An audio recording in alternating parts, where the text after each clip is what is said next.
But I do have one question to jump off, and this could apply to any of the presenters.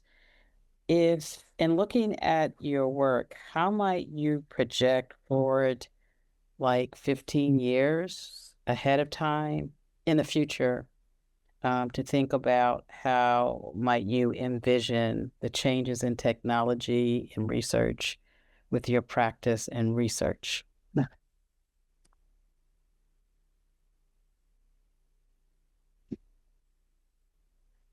Nathan? I'm happy to jump in if that's okay.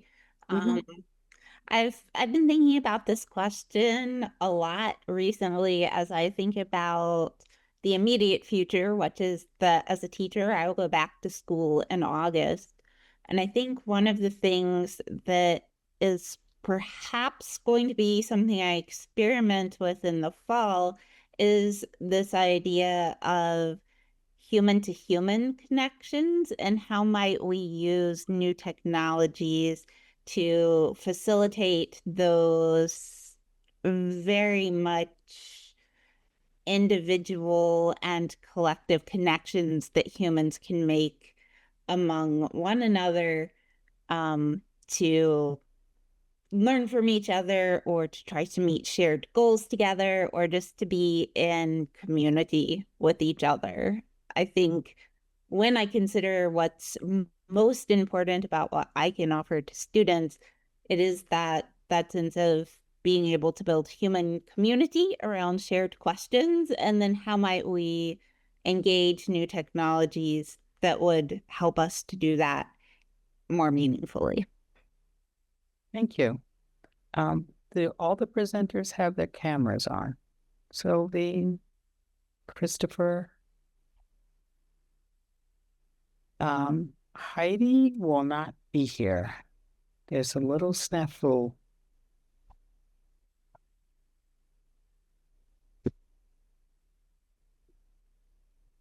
Oh, is Christopher still in South Korea?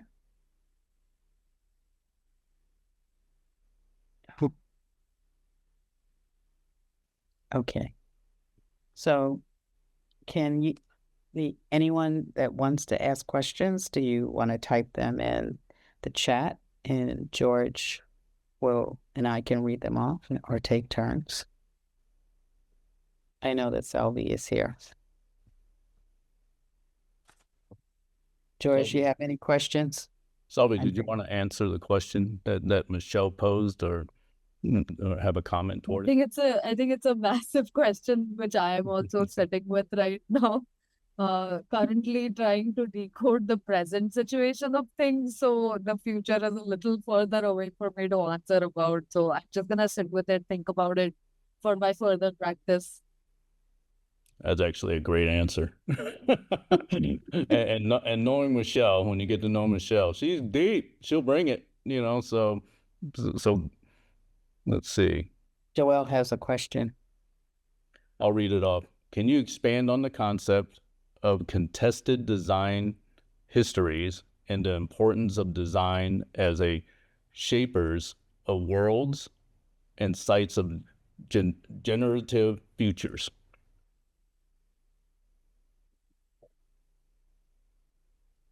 I'm going to imagine this is a question for me, but I also would like to point to Savli's project as an amazing example of design history as a site of a generative future.